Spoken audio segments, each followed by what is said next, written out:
Bob, when I was a boy, back in Arkham, I too lived through the Great Depression. As far as I'm concerned, it wasn't all that great. When I got out of high school, by expulsion, I was faced with a terrible choice that everybody had in the Depression. It was a dilemma. You either work or starve. I decided to combine the two by becoming a writer.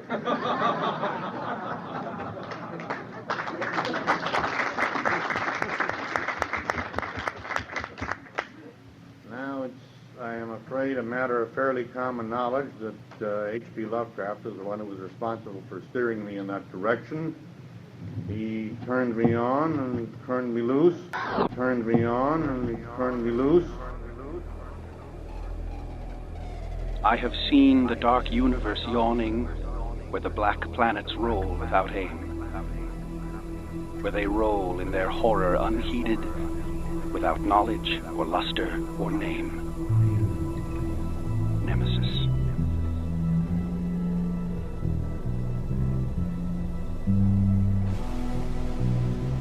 hppodcraft.com.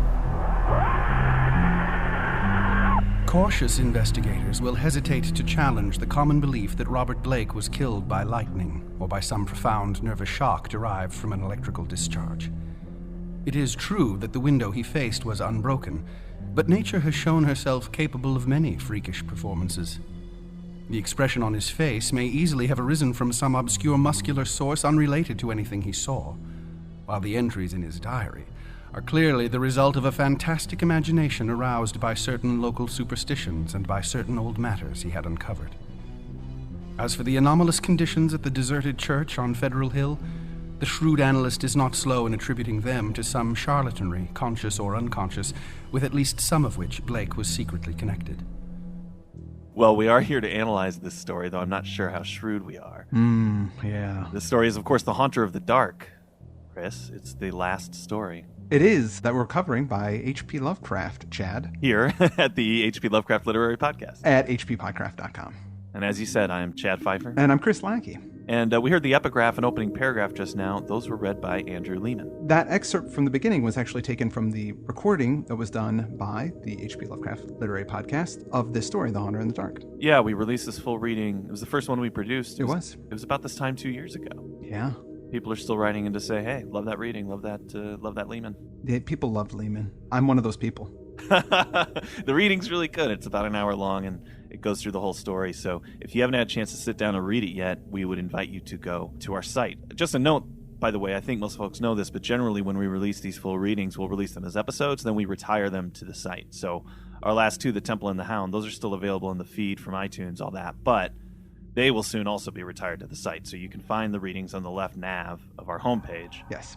And download them from there. We've got this story, Call of Cthulhu, Cool Air, From Beyond. Cats of Ulthar. Cats of Ulthar, Picture in the House. Those are still there to grab, and we may do more. We'll see, but that's where you get them from. So give it a listen if you haven't read yet. Yeah. And also, at the very top of the show, we heard from Robert Bloch. That was Bob Bloch at the very beginning. I played a sample of him from 1975. He was speaking on a panel at the first World Fantasy Convention. I can link out to the whole recording. It's kind of cool. Yeah, I really want to listen to it. Question they were asked is how they all got started in weird fiction. He's not alive anymore, but virtually we kind of had him on as a guest. It's almost like Tupac. Exactly. It's exactly like Tupac. But anyway, 2 years after doing that reading, we're finally covering the story. Before we get into doing the synopsis and what have you, what about some background? The story is actually a sequel of some kind, right? Yeah, it is a sequel. It's originally The Shambler from the Stars was a story written by Robert Bloch, who was a friend of Lovecraft's at the time. The protagonist of the story was never named, but it seemed pretty apparent that it was H.P. Lovecraft. In The Shambler from the Stars. Exactly, yeah. And he dies at the end of it. Right. It was published in Weird Tales in September in 1935, and a reader, B.M. Reynolds, praised it, suggested that Lovecraft should respond to it in some way. Lovecraft was riding high on the sale of both At the Mountains of Madness and The Shadow Out of Time. So he kind of was crazy with money and, going out and getting hookers and blowing all that stuff. I don't think that was what he was doing. No? But he No. was in a good mood. He was in a good mood and Yeah. said, hey, yeah, you know what? This will be fun. And so just kind of to engage in some literary tennis, I guess, in a way, he wrote this story to kind of send it back over to Block. That's great because I think he was probably doing a little bit of self-parody Yeah, definitely. in this story. But I love the story. I think it's actually kind of creepy and scary. And I'm glad that he was pulling in. I mean, if this is the last story we're going to cover, I mean, he pulls in everything. He's got all the books. We'll get into it, but it's got the books, the monsters, the atmosphere, Yeah. the crazy townspeople, the rainstorm, lightning strike, the guy that's doing ghoulish paintings. And I mean, everything is that Lovecraft ever had, he throws into the story. So it's a great way to conclude. Yeah. And he was already friends with Robert Bloch. Yeah. I mean, well, I don't think they actually met. As far as I know, they didn't actually meet in person, but they were correspondence pals. Right. Bloch, as a teenager, wrote a fan letter to Lovecraft, who was giving him some advice on his fiction. Yeah. And Bloch started publishing really early, I think about age 17 on. He was selling stories to Weird Tales. They were all stories that could have been Lovecraft stories. The Feast in the Abbey, The Secret in the Tomb, those kinds of things. Right. Bloch later, he wrote a third story to kind of close out this trilogy. Called The Shadow from the Steeple. Well, that was in 1950. I haven't read the other two stories. No, they're kind of hard to find. They're not online, which was a little frustrating for me because I was going, oh, great, I'll read these. And I guess they're not public domain, so there you go. You gotta wait or go out and buy the books. I believe there's a collection from Arkham House that has both of those stories. Yeah, you're right. There is. And I can't think of it offhand, but we'll put a link up to it. It's got the whole kind of trilogy in there, right? Mm-hmm. And there are different collections of Bloch's stories that were heavily influenced by Lovecraft. He's got other stories like The Dark Demon, The Unspeakable Betrothal. I mean, they've got The Grinning Ghoul. Now, as he got older, he moved into, obviously, his own style. And Bloch always gets cited on the jacket of Lovecraft books, right? Because he's famous for Psycho. But he's got a huge body of work from his Lovecraft imitations into his own style, and then he got into film and TV later. I think it probably all culminates in the Star Trek episode Cat's Paw. That he wrote. Is that the one with the giant cat in the Halloween mansion? Yeah, castle? Yeah. I love that one. I don't think it's very watchable, but I seem to remember it always, when Star Trek's on in syndication, whenever that's on, I love having it on just in the background. Because every time you turn around, it's that weird meowing sound, and Kirk always looks sweaty, and it's great. To talk about the very beginning of the story, there's a quote from a poem called Nemesis at the very beginning, in which we had Andrew reading. Chad, do you happen to know who wrote the poem Nemesis? Well, I remember asking this question, or thinking it at least, when we were doing the recording, because that was my first time reading the story, was 2 years ago when I was getting ready for... Oh, wow. When I was prepping the recording, yeah. In fact, kind of stupidly, I thought, well, why don't we, for our first ransom, do the very last Lovecraft story, since we were working from the front to the end. Sure. But I hadn't read it when I picked that. So I started reading it and thought, uh-oh. Yeah, I read it before we did that. Is this any good? But then, obviously, it turned out to be good. I knew it was good. But I read that thing, the Nemesis, and I just assumed Nemesis was the author? Oh, no. I thought it was the name of a poem, but I was like, who wrote it? Why is it not attributed to anybody? And that's because H.P. Lovecraft wrote it. It's from a Lovecraft poem. Yeah, one that he wrote a long time ago. I think it was in 1917, so he was pretty young. But isn't that kind of tacky to quote one of your own works, like at the beginning of a story? Is it?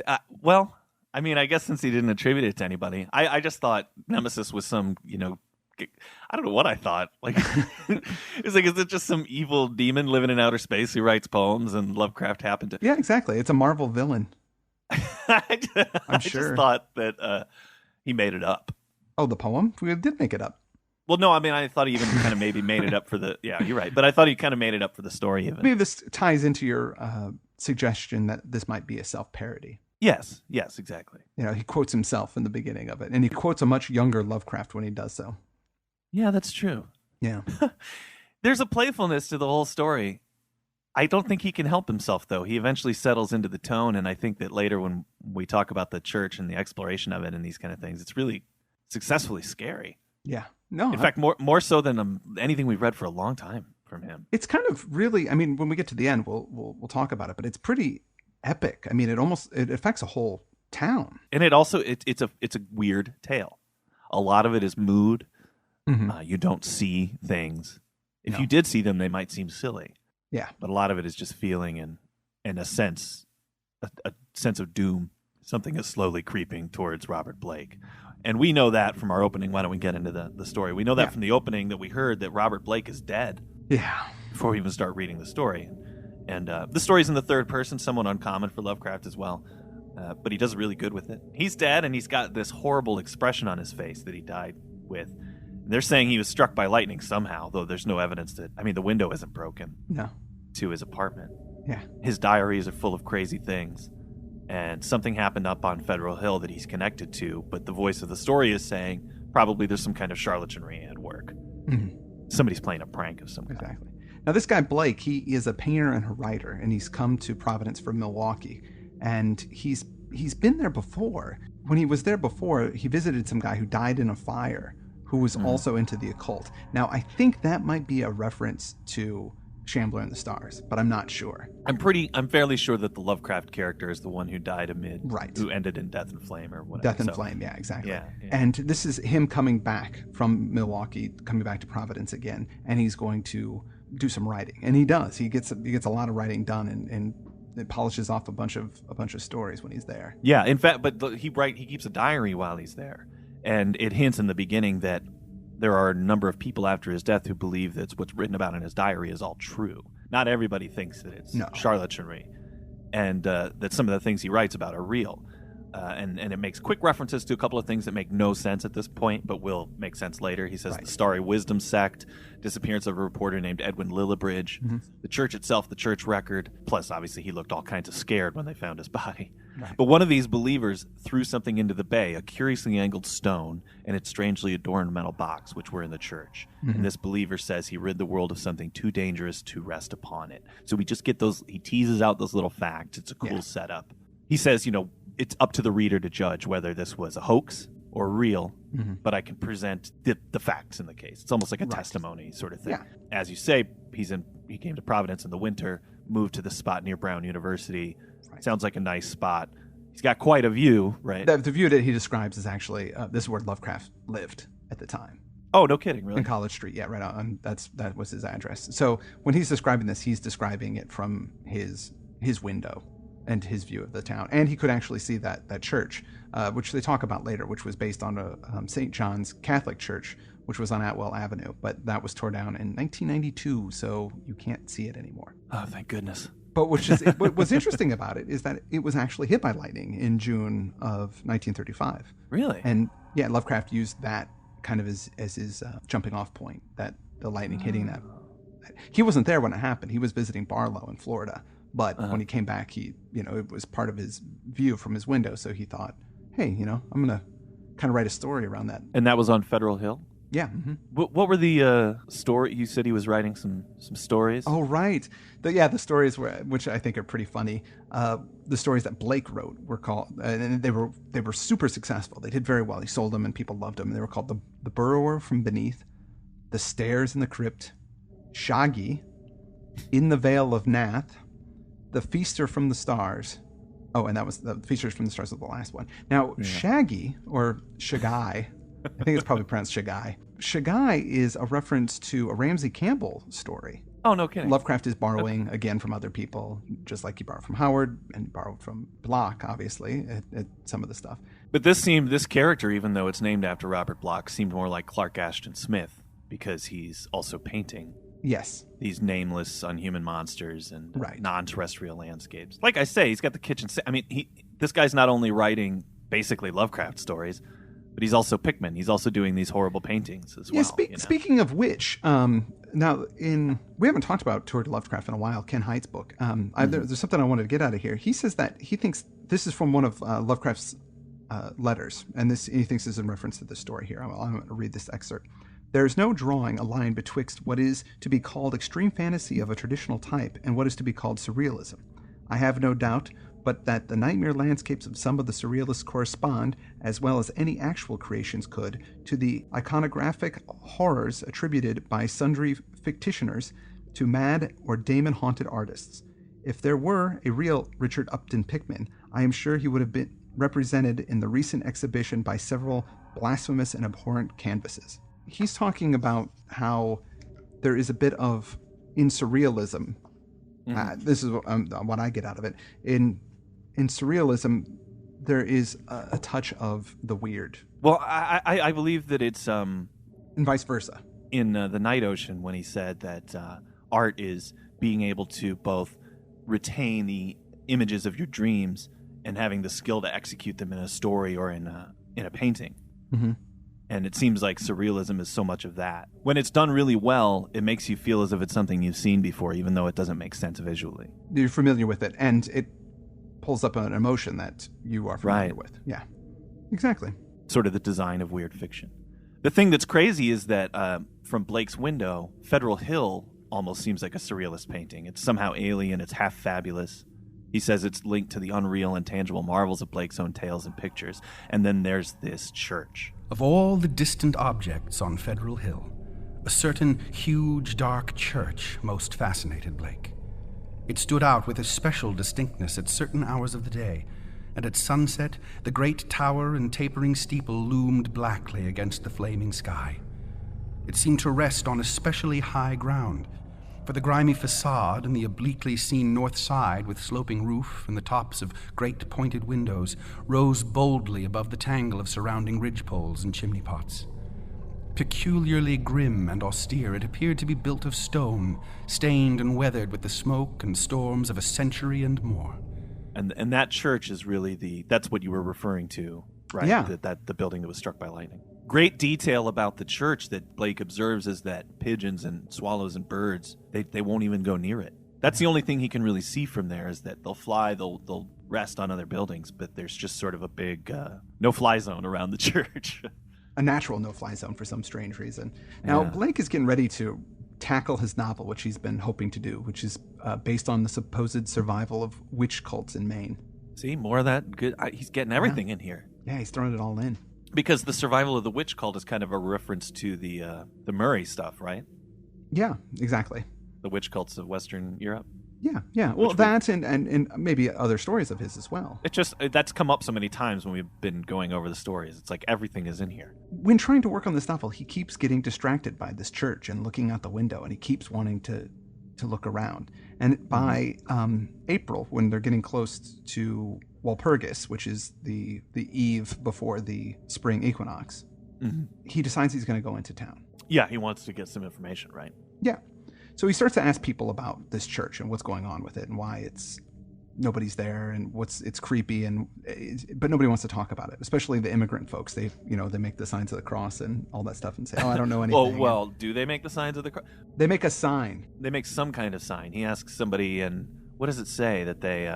He asks this man, a merchant, about the church, and he got this look of fear on his face and made a curious sign with his right hand. So he doesn't say the cross. That's right. He doesn't say the cross. I would guess that it's the elder sign, right? Probably, yeah. Which we have uncovered here is not actually some kind of design. It's actually sort of a hand signal of some kind. Right. Well, I mean, it could be both. But yes, originally when it was brought up, the elder sign was something you did. It wasn't something you looked at or made. The whole scene of him walking toward Federal Hill and toward this building is built great foreboding atmosphere, all these little encounters with people, and even just the description of the streets, the housewives sitting on their doorsteps, the children who shout and play in the mud of the shadowy lane. Yeah, and I have to say that this is a little bit better than Lovecraft's normal architecture porn that he does. You're right. You know what I mean? Get into the detail. Well, it's more about the people and less about the buildings. Exactly. Yeah. It's hard to find the church. He sees other churches, but it's hard to locate. When you're in the city, the buildings are tall, so it's hard to actually figure out where it is. Right. But finally he gets there. A creepy-looking, broken, neglected, rundown place, and it's surrounded by wrought iron fence. And it's up from the street. Yeah. It's like there's a wall and it's built up, so it's about 6 feet above everything else. So it's almost like a set piece in that it's almost up on this like raised stage. Mm-hmm. Everybody seems to have a building like this in their hometown. Some kind of not maybe a church, but possibly. I mean, just an institutional building that's run down or abandoned or closed, and dark rumors start. Oh yeah, well there was that. Was it a mental institution that Bio said was closed down over in Moline? Was it a mental institution? Was that what it was, or was it just a? Well, I was thinking of there was that school, that old abandoned school. Where was that? That was in East Moline. It was like, and that was raised up from the street. It was like it was up a hill. It was all overgrown. Honestly, I think that it was just had asbestos in it, and they couldn't do anything with the property. But everybody said that a kid went up there and hung himself. Oh, right. You remember that? Yes, I do remember that. I was getting that confused with the mental institution. We went up there. There were a bunch of wild dogs up there, and I was walking with Josh, and he was we go up the path, and it was really creepy. I mean, it was really overgrown. You go up the path to the school, and then boom, there it is in the moonlight, kind of just separated from everything and quiet, and you can see the windows that lead down into the basement, and everything's locked up. And he's in the middle of saying to me, there are some wild dogs out here, so if you hear them, don't do anything. You don't want to attract their attention. And while he's saying this to me, suddenly we heard whoop, whoop, whoop, and he was gone so fast. He was in the middle of telling me to keep my cool, and I'm looking at him in the face, and suddenly he just wasn't there. I turned around, and he was plunging through I ran after him, and I remember feeling like I was on Werewolf Cam or something like that, because all of the branches were hitting me in the face, and I could hear all this howling behind us, and we were running out of there. We never went back up again. We ran away like Scooby-Doo. No, I was definitely not there for that. What was the mental institution, though? When you were leaving East Moline and going into Moline, there was like a butcher across the way that had like a fake cow out front. Yep, okay, now you go back behind that Hardee's on that road, and up that road there was I thought that was... We're talking about the same place. Oh, okay. So it wasn't an institution, it was a school. It was an old school, but it could have been used for any kind of other... Yeah, I've been there. Well, see, that's Moline. That's not East Moline. Oh, okay. All right. And I did go there once, but it was during the day. I wasn't brave enough to go at night. Was it scary? Yeah, not really. I mean, I was more okay. scared of getting caught than I was scared of any monsters or wild dogs or anything like that. Well, Blake here wisely, before he gets caught, decides to go ahead and talk to a cop first, right? When he finally sees the church. Yes. Yeah, he decides he's going to talk to a stereotypical Irish police officer. One thing that I thought was funny when he sees the church, that it survived really well despite being overgrown, that none of the windows are broken. In view of the known habits of small boys the world over, this is a surprise. So that was a really funny... I mean, it's a funny line. It is. It's pretty good. But he talks to the policeman, and he's this great, wholesome Irishman. Yeah. But he also makes a sign of the cross. Yes, he does. He doesn't really want to talk about it, but Blake presses him. Yeah. Why are the Italian priests telling everybody not to come here? Yeah. Why did they say it was evil? Yeah. And the cop says, there had been a bad sect there in the old days, an outlaw sect that called up awful things from some unknown gulf of night. It had taken a good priest to exorcise what had come, though there did be those who said that merely the light could do it. If Father O'Malley were alive, there would be many the thing he could tell. But now there was nothing to do but let it alone. It hurt nobody now, and those that owned it were dead or far away. They had run away like rats after the threatening talk in '77, when people began to mind the way folks vanished now and then in the neighborhood. Someday the city would step in and take the property for lack of heirs, but little good would come of anybody's touching it. Better it be left alone for the years to topple, lest things be stirred that ought to rest forever in their black abyss.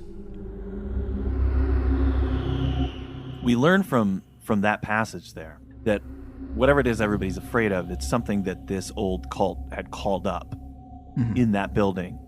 And we don't know what it is, but it scares everybody, and there's some that say that light could get rid of it.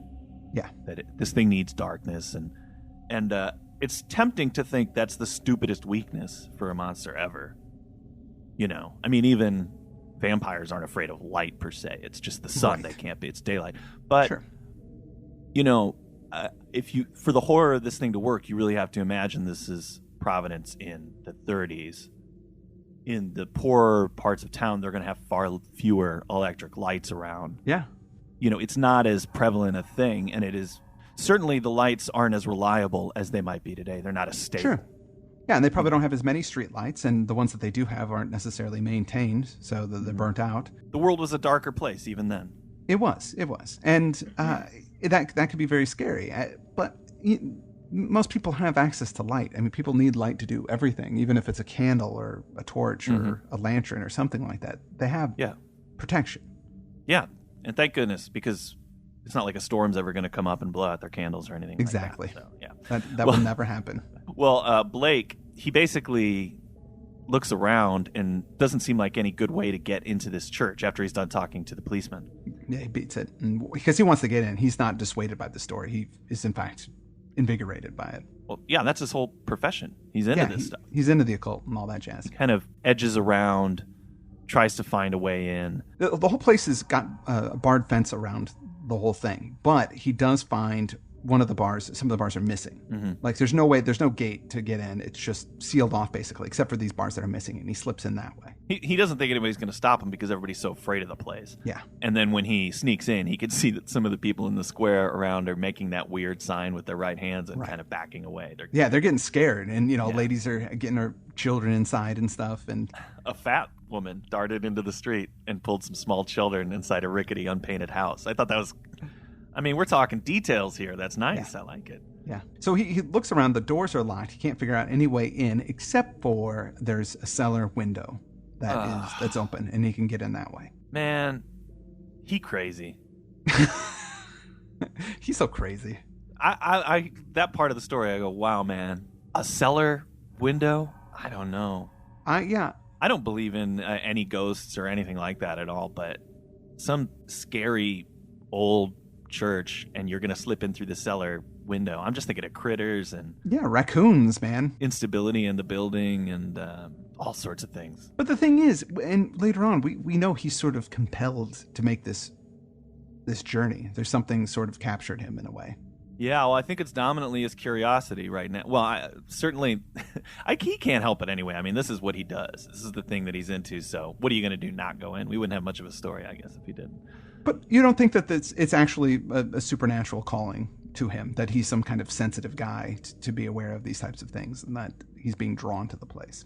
You think it's just his curiosity? I think you raise a good point. I think my reading is that right now it's just his curiosity, but there may very well be something else going on. I mean, he does kind of find his way to the right place, even in the dark. He doesn't have any light with him.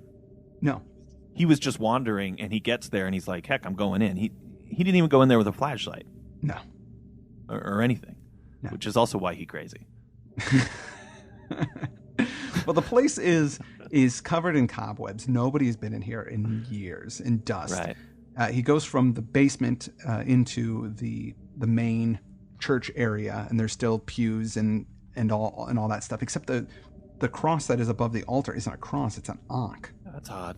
Yeah, it's really odd, because this is a church in New England that existed in the mid-19th century, so you would think it would be Christian. There's also something that the paintings on the windows are obscured by soot, but what he can make out from them, he doesn't like it. No, they're creepy.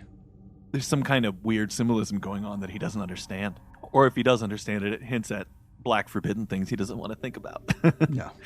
Then he heads on back to the vestry room, and it's a library, and it's totally covered in mildew, and the books are falling apart. However, the books are Lovecraft classics. All of them. All of them, yeah. Inspercanti Cults, Necronomicon, Liber Ivanis, Cultus de Ghouls, Dispermus Mysterius. Even some of the Nicotic manuscripts are there. There's also a small leather-bound record book with entries in some odd cryptographic medium. So there's a code of some kind. And it's got all kinds of crazy symbols that you might find in alchemy or astrology. Zodiological signs, devices, the sun and the moon, and lots of pages of text. And he's hoping that he can figure this out later if he takes it home, so he pockets that record book. Sticks in his coat. He wonders, how did all of these classic books, how did all this remain undisturbed for so long? As far as he can tell, he's the first guy to come in here in about 60 years. Yeah. That seems pretty odd. I mean, everybody can't be that superstitious. Right, or at least whoever left these books. I mean, these books are super valuable and wanted by lots of people. Why did nobody come in here to try and get them? Well, now he's explored the entire ground floor. He decides to head up to that tower that he's been able to see from his apartment. Finds a door and a staircase that lead up there, and starts climbing. And every once in a while, he'll pass a window as he climbs, and it kind of looks dizzily out over the city. He keeps expecting to find a bell of some kind or a rope for a bell. He doesn't. When he gets to the top of the stairs, there's that tower chamber. There's no chimes in it or anything like that. It's almost like it's been modded up for something else completely different. Yeah. It's a 15-foot square room. And in there, the center of it, there is a 4-foot tall, 2-foot diameter dais. And on top of it is a metal box. Now, there's hieroglyphics all over this pillar that the box is standing on. But there's also 7 Gothic chairs sat around the walls. facing this pillar. And then there's also portraits on the walls as well, but they look like the heads from Easter Island. And there's a ladder in the wall Yes. in the corner that can go up to the trapdoor of the steeple. But the focal point of this whole room is this box. As Blake grew accustomed to the feeble light, he noticed odd bas-reliefs on the strange open box of yellowish metal. Approaching, he tried to clear the dust away with his hands and handkerchief, and saw that the figurines were of a monstrous and utterly alien kind, depicting entities which, though seemingly alive, resembled no known life form ever evolved on this planet. The 4-inch seeming sphere turned out to be a nearly black, red striated polyhedron with many irregular flat surfaces. Either a very remarkable crystal of some sort, or an artificial object of carved and highly polished mineral matter. It did not touch the bottom of the box, but was held suspended by means of a metal band around its center, with 7 queerly designed supports extending horizontally to angles of the box's inner wall near the top. This stone, once exposed, exerted upon Blake an almost alarming fascination.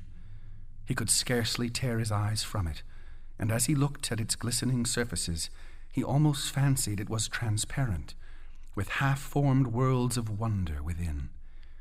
Into his mind floated pictures of alien orbs with great stone towers, and other orbs with Titan mountains and no mark of life, and still remoter spaces where only a stirring in vague blacknesses told of the presence of consciousness and will.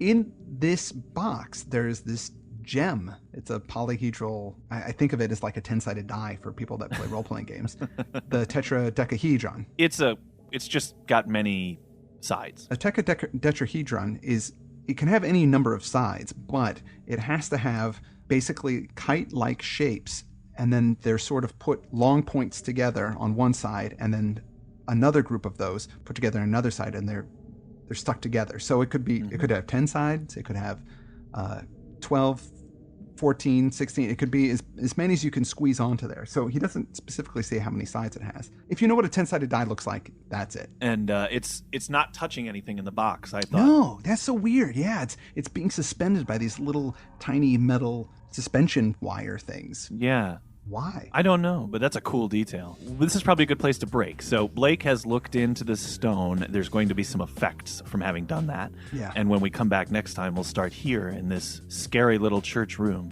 And he finds a friend up there. And we're going to discuss what that friend knows in the next episode. Yeah. We've played a bit of music on the show before that was influenced by Lovecraft and that sort of thing. But, we've never really played any hard rock or metal. No. Even though that's probably the community that's given HPL the most attention. Yeah, absolutely. While I was in Leeds for the live show, we ran into some guys from Arkham Witch. Yeah. Which is a hard rock band out in your neck of the woods. It is. They gave us their CD on Crom's Mountain, which already, that's a kick-ass title. Yes. I didn't play it for a while, but then finally I was around the house cleaning and I threw this on, and baby, it is a great record. I love it. So I just wanted to go out. We can do our outro, but I just wanted to play one of the tracks on the way out today. Yes. And I decided I'd play the one that's the most overtly Lovecraftian. It's called The Lord of Roulier, and it's about Cthulhu. Yeah. And it rocks. So thanks. I want to say thanks to Simon for coming by our signing that we did. I met Simon before. He works at the Keithley Library. Oh, okay. Yeah. His band is great, man. I love them. If you're in the Yorkshire area and you see that they're playing, go check them out. They're really good. Absolutely. So we're going to jam that in a second. Thanks, of course, to Andrew for recording this a couple years ago. His reading is great. No, we're going to be back next week with the second part and conclusion of The Haunter of the Dark. Sounds good. Talk to you then. I am Chad Pfeiffer. I'm Chris Lackey, and you are listening to the H.P. Lovecraft Literary Podcast at hppodcraft.com. This one goes out to all the motherfuckers who like hard rock.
dimension and out of dark. Ye gods of evil, this power hawk. Upon the surface, Cthulhu rise, and once acknowledged, the fear dies. Through lack of madness and lunacy, it give us frenzy.